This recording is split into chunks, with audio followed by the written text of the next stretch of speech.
Hello दोस्तों, स्वागत है आपका बीएससी फिजिक्स की लेक्चर सीरीज़ में। और हम मैकेनिक्स पढ़ रहे थे। मैकेनिक्स में हमने देख लिया था कि घूर्णी निर्देश तंत्र में किस प्रकार ट्रांसफॉर्मेशन होता है। ठीक है, वेग का रूपांतरण हमने देख लिया था और उसका रिजल्ट हमारे पास आया था कि v बराबर v dash plus omega cross r. ठीक है, यहाँ तक हमने देख लिया था। इस वीडियो में हम पढ़ेंगे त्वरण का रूपांतरण।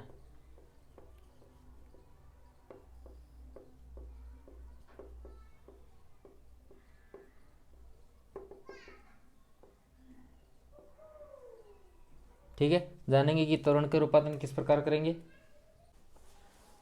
हम जानते हैं कि v बराबर क्या होता है, D r upon d t. ठीक है, तो इस समीकरण को अगर हम r के पदों में लिखें तो ये हो जाएगा d r upon d t बराबर d dash r vector upon d t. ठीक है, एस डैश फ्रेम के लिए हमने डी डैश माना था plus omega cross r vector. अब इन दोनों में r कॉमन है तो d r vector upon d t बराबर हो जाएगा d dash upon d t plus omega, और बाहर हमने ले लिया आर वेक्टर। अब इस आर से ये आर कैंसिल कर सकते हैं। कैंसिल क्यों करेंगे? ताकि हमारे पास एक ऑपरेटर आ जाए। अब ऑपरेटर क्या होता है? जैसे कि हम जानते हैं कि D r upon d t बराबर वी क्या होता है। ठीक है, तो यहाँ पे डी बाई डी टी क्या है? डी बाई डी टी एक ऑपरेटर है। ठीक है, यानी संकारक। इसी प्रकार d two r upon d t square, तो ये भी एक संकारक है। अब हम इस संकारक का यूज करेंगे त्वरण निकालने के लिए।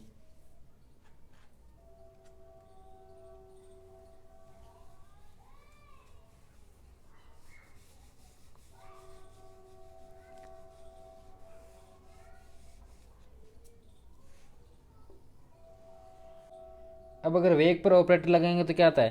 त्वरण आता है। ठीक है, तो हम दोनों तरफ उस वेग को डी अपॉन डी टी, ये इस तरफ लग जाएगा, ये हो जाएगा v, और ये लग जाएगा इन दोनों पर, तो बराबर हो जाएगा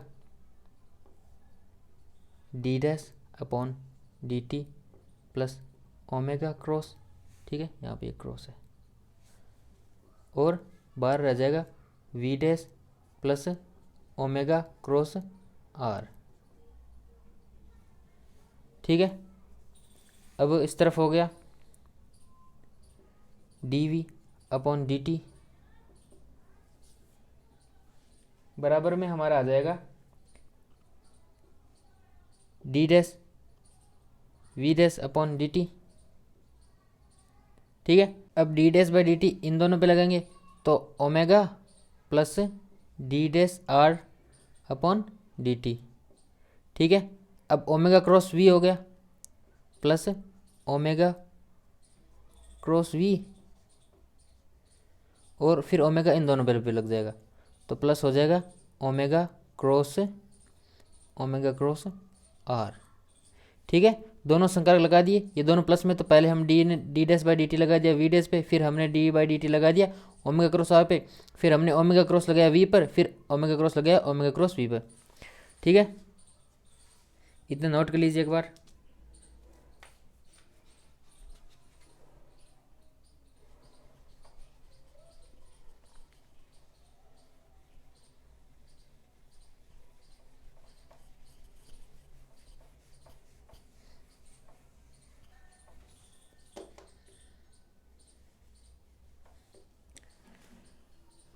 अब यहाँ से क्या जाएगा? D v by d t क्या हो जाएगा हमारा?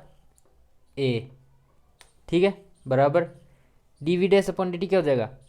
ए डैश एस डैश में त्वरण प्लस ओमेगा, यहाँ पे ये क्रॉस आएगा क्योंकि क्रॉस में है ना ये। हाँ, ठीक है, तो omega cross d r upon d t क्या था? वी डैश था हमारा, है ना, d dash r upon d t plus में क्या हो जाएगा? Omega cross v dash plus में हो जाएगा ओमेगा क्रॉस आर। ये दोनों जुड़ जाएंगे तो ए वेक्टर बराबर हो जाएगा a dash vector plus 2 omega cross v plus omega cross r.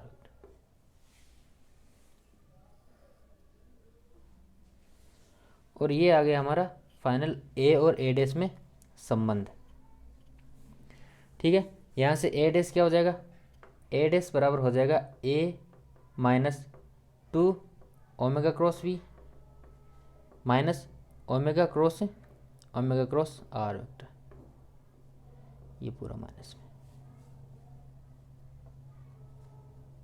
ठीक है, यानी एस डैश में त्वरण ये होगा, ए में त्वरण ये होगा, और उन दोनों के बीच संबंध इस प्रकार होगा। यानी गुणन निर्देश तंत्र में हम दोनों त्वरणों के बीच इन समीकरण से संबंध दर्शा सकते हैं। इतना नोट कर लीजिए।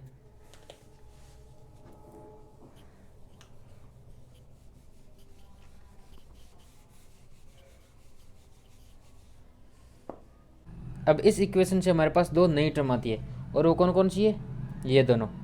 ठीक है, इनमें से पहली कौन सी है, 2 ओमेगा क्रॉस वी, और दूसरी है ओमेगा क्रॉस आर। ठीक है, तो इसमें पहली को क्या कहेंगे, इसे हम कहते हैं कोरियोलिस त्वरण।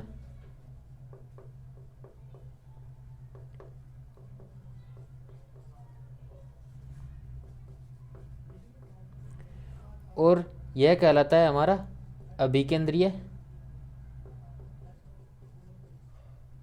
त्वरण।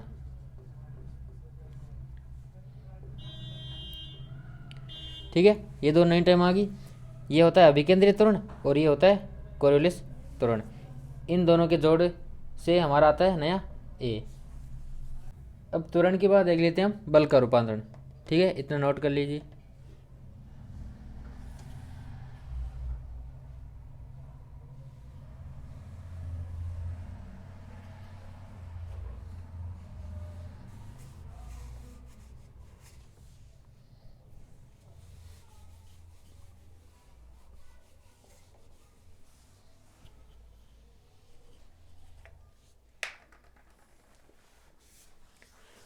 तो त्वरण के लिए हमारे पास समीकरण आई थी a dash is equals to a minus 2 omega cross v minus omega cross r. ठीक है, अब बल क्या होता है, बल होता है एम ए। ठीक है, दोनों तरफ एम से गुणा कर देंगे, तो m is equals to m a minus 2m omega cross v minus m omega cross r.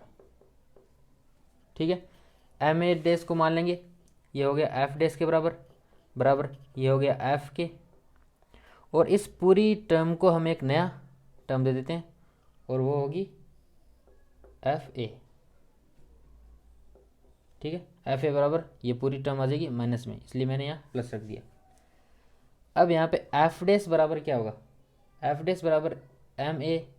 ठीक है, और ये क्या है, एस डैश में प्रेक्षित बल, और एफ है एम ए, यह है एस में प्रेक्षित बल। ये हो गया हमारा बल में बल का रूपांतरण। ठीक है, इसमें भी दो टर्म होगी। पहली हमारे पास है minus m omega cross we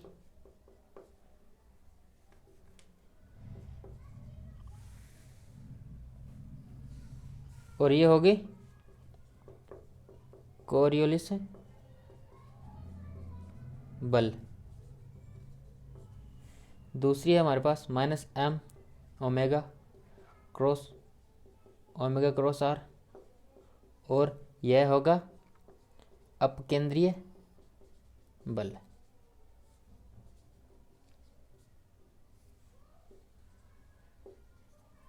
ठीक है, दोनों टर्म आ गई। अब अगर कोरियोलिस बल की बात करें तो ओमेगा और वी में अगर मान लिया कोण थीटा है तो कोरियोलिस बल एफ सी क्या हो जाएगा, -2m omega v sine theta, n cap इन दोनों की डायरेक्शन होगी। ठीक है, अब अगर यहाँ से थीटा इजकल्स टू क्या होगा 90 डिग्री, तो एफ सी क्या हो जाएगा मैक्सिमम, एफ सी मैक्सिमम हो जाएगा और उसका मान होगा -2m ओमेगा वी डैश। ठीक है, इसकी डायरेक्शन हो जाएगी एन कैप, दोनों के परपेंडिकुलर। अगर थीटा 0 डिग्री है यानी दोनों समांतर है तो एफ सी बराबर 0 हो जाएगा, यानी कोरियोलिस बल नहीं लगेगा। तो ये इसकी प्रॉपर्टी होगी कोरियोलिस बल की। अब इसी के साथ देख लेते हैं आभासी बल क्या होता है। ठीक है, आभासी बल कहें या फिर छद्म बल।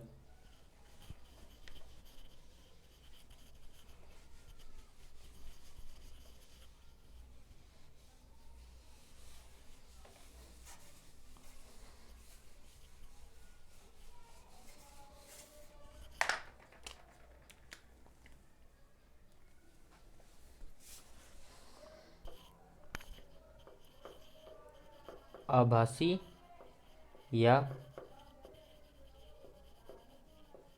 छद्म बल, सूडो फोर्स।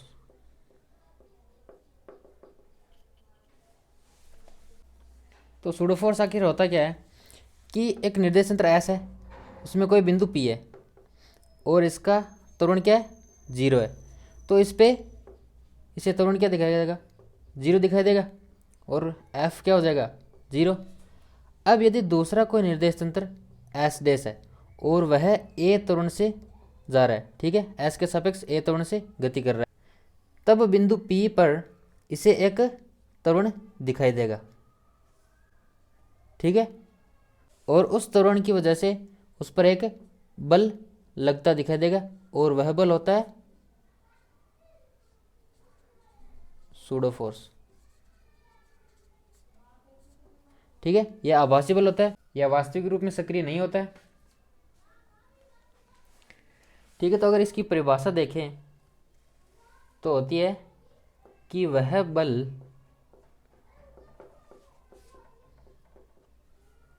जो किसी कण पर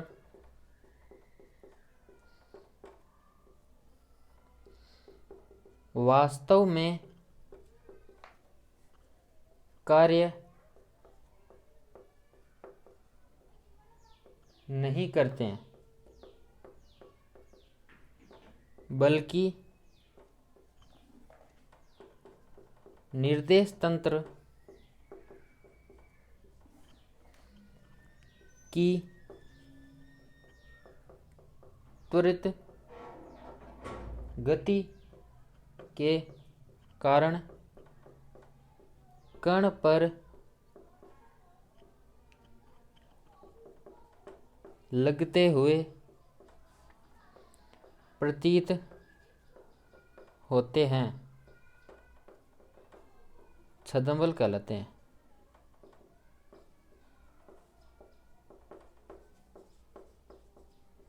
ठीक है, ये इसकी डेफिनेशन होगी कि वह बल जो किसी कण पर वास्तव में कार्य नहीं करते हैं बल्कि निर्देश तंत्र की त्वरित गति के कारण कण पर लगते हुए प्रतीत होते हैं, तो उन्हें छद्म बल कहते हैं। अब इसका एक एग्जाम्पल लें। ठीक है, इतना नोट कर लीजिए।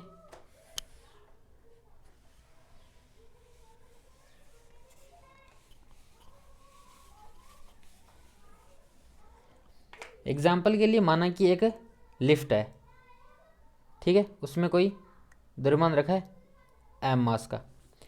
अब अगर लिफ्ट ऊपर जा रही है ए त्वरण से, तो बल पर कण पर कितने फोर्स लगेंगे, एक तो नीचे की तरफ एम जी और दूसरा इस पे लग जाएगा छद्म बल, और उसका मान क्या होगा एम ए नोट।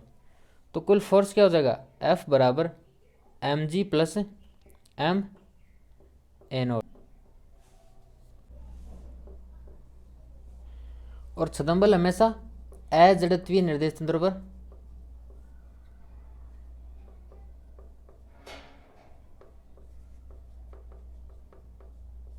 लागू होता है। ठीक है, यानी अगर एस और एस डैश निर्देश तंत्र में अगर हम इन दोनों की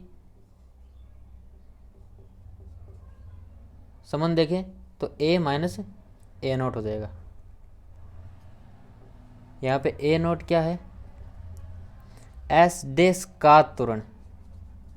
ठीक है, ए नोट त्वरण से अगर कोई एस डैश गति कर रहा है तो उसमें बिंदु पी का त्वरण क्या हो जाएगा, ए डैश बराबर हो जाएगा ए माइनस ए नोट।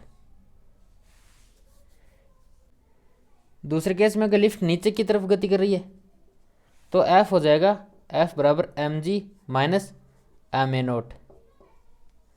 अब यहाँ यदि ए नोट बराबर जी के हो, यानी गुरुत्वीय त्वरण के बराबर गति से अगर कोई लिफ्ट नीचे की तरफ आ रही है तो एफ बराबर 0 हो जाएगा, और यह स्थिति कहलाती है भारहीनता। इस स्थिति में लिफ्ट में रखा द्रव्यमान कोई बल महसूस नहीं करेगा, यानी उसका भार 0 हो जाएगा।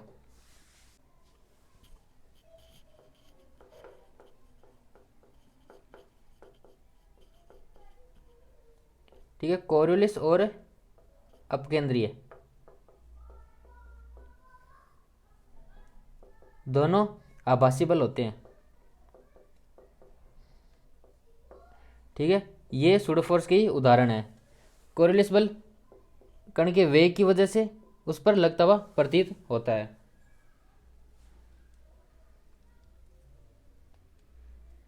ठीक है, इतना नोट कर लीजिए। आई होप आपको पूरा समझ में आ गया हो। अगर फिर भी कुछ डाउट है तो आप कमेंट सेक्शन में पूछ लेना। तो आज की क्लास में बस इतना ही, मिलते हैं नेक्स्ट क्लास में।